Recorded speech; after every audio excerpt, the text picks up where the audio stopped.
Only on 10 News, a family devastated. This beautiful little girl's car seat and backpack stolen while they waited for the school bus. That was in the backpack that was irreplaceable. 10 News reporter Jeff Lasky reveals why a thief's crime of opportunity could rob her of a chance at a normal childhood. Every morning, Marisha McGriff puts her daughter's car seat and backpack down in the driveway waiting for the bus driver. This morning, she went back inside to get her daughter. When she came back, the stuff was gone. She likes to run, she likes to play, she likes to ride her bike. She sounds just like a normal 3-year-old, albeit one with an unusual name. Music is like my first love, so I named her after my first love. So that's why her name is Lyric. A beautiful name, but it turns out ironic, because she isn't quite like most kids. From the moment she was born, Lyric suffered from severe hearing loss. She's nearly deaf. It really does hurt my heart that she can't hear music the way I can, and she can't enjoy music the way that I do. Lyric has a pair of hearing aids loaned by Rady Children's Hospital. They help her hear about 75% of what goes on around her, and that's enough for her to get speech therapy, participate in gymnastics, and most importantly, go to school. All right, we'll see you tomorrow. Lyric doesn't wear hearing aids on the bus because the background noise bothers her.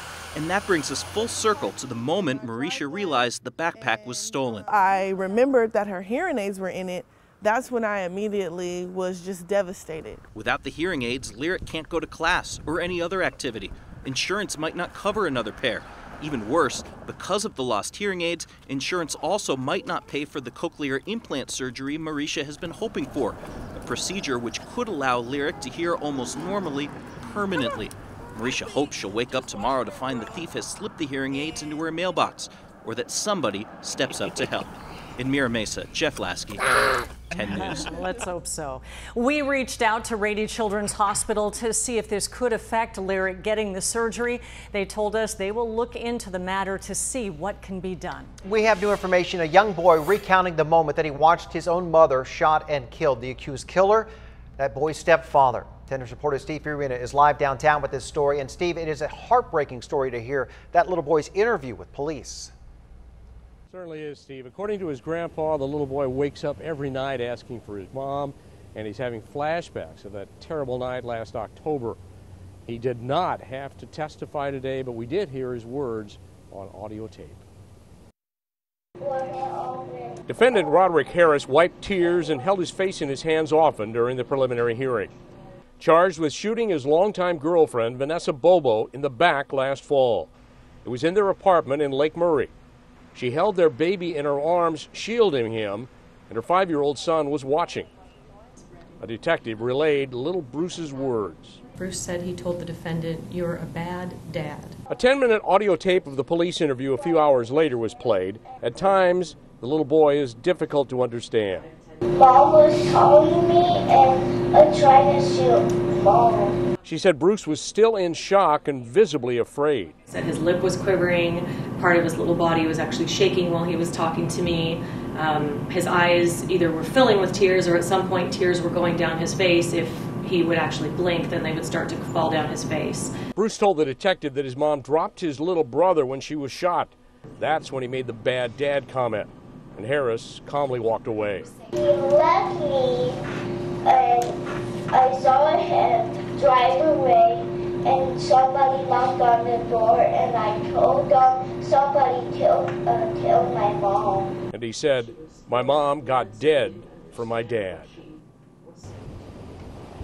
Hearing is wrapped up for today. They resume next Wednesday. Judge Joan Weber is expected to decide whether Harris should stand trial for murder. Live downtown, Steve Fiorina, 10 News. Sad testimony, Steve. Thank you. New developments in the trial over a school shooting that injured a college student from San Diego.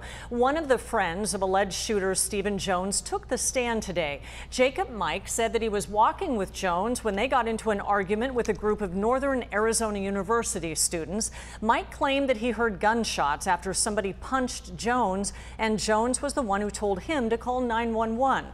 Mike talked about coming across one of the victims on the ground and trying to help. He had a white shirt, and so there was a large blood stain, and we were putting pressure there, and I put my finger under his nose to see if he was breathing. Well, San Diegan Nick Prado, who is one of the victims, is scheduled to take the stand tomorrow. A developing story now. An ex-Marine stabbed 3 times by a security guard in the East Village. He is expected to be okay. Take a look at these pictures. They're a little graphic. Talon Jordan posted this video of himself on Snapchat just moments after being stabbed in the head and chest. Now, we blurred some of that video because it can be very graphic. Security guard William McQueen claims that he stabbed Jordan because, quote, he didn't live there and he wouldn't leave. But a friend of Jordan claims that he was just trying to crash at his home with a friend who does live there after a night of celebrating Jordan's new job. The whole celebration was for him to be like, hey, congrats, man, you're making moves as a young entrepreneur. This is not how the night was supposed to end. Well, McQueen was arrested and is scheduled to appear in court Monday on assault charges. A crime alert. Police hoping this surveillance video helps catch the man who pistol whipped a clerk and robbed a convenience store. You can see him. He just walks into the Scripps Ranch Market with a gun, cocks it, and then points it at the clerk. The video stops before it gets violent.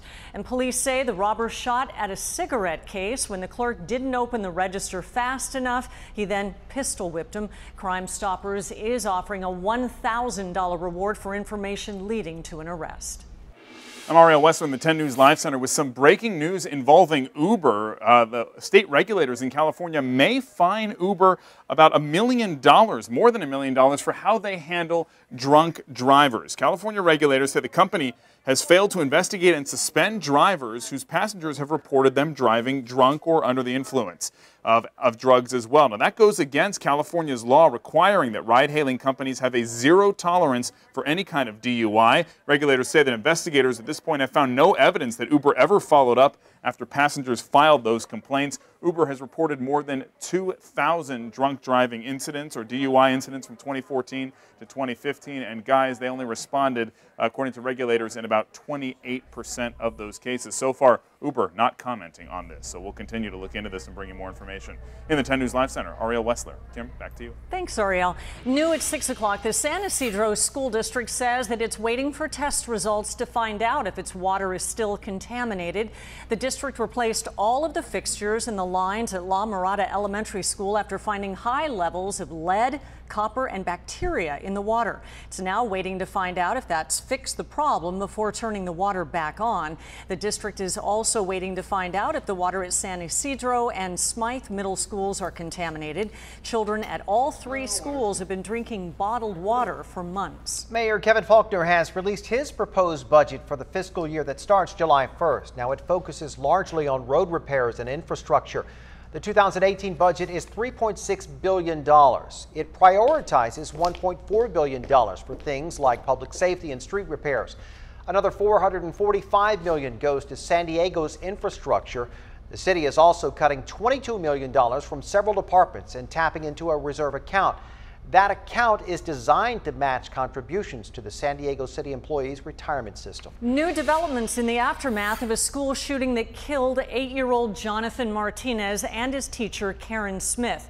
North Park Elementary School is considering hiring extra security when the children return to class on Monday. Dozens of people showed up for a vigil honoring the victims last night. There was singing, crying, and praying to help the San Bernardino families move forward after this tragedy. A night like this, it brings a lot of peace and comfort and relief to everybody at North Park and to our city. 9-year-old Nolan Brandy was also shot. He is still in the hospital, but his parents say he is doing much better. Good to hear there. A group of Marines at Camp Pendleton are getting ready for their upcoming deployment by storming beaches and taking down the enemy. Hundreds of Marines disembarked the USS San Diego aboard those amphibious vehicles today. As you can see, aviation helicopters also overhead to help, as well as hovercrafts. We try to mimic the operating environment we're going into, and a lot goes into these events to make it as realistic as possible. Lieutenant Colonel Alvarez, who coordinated that training, says it isn't for one specific event. It's to try and prepare that team for any urban operations that could take place. It's amazing to watch them prepare for what they do. Just The expertise is incredible. And new developments, also local World War II veterans will get the opportunity to visit the monuments honoring their service later this year. Honor Flight San Diego has raised enough money for a trip in September and possibly one more this year. The nonprofit sends local veterans on an all-expenses-paid trip to Washington, D.C. A spring trip was canceled because the group didn't have enough money. But the USS Midway Foundation donated $125,000 at a fundraiser held on Sunday.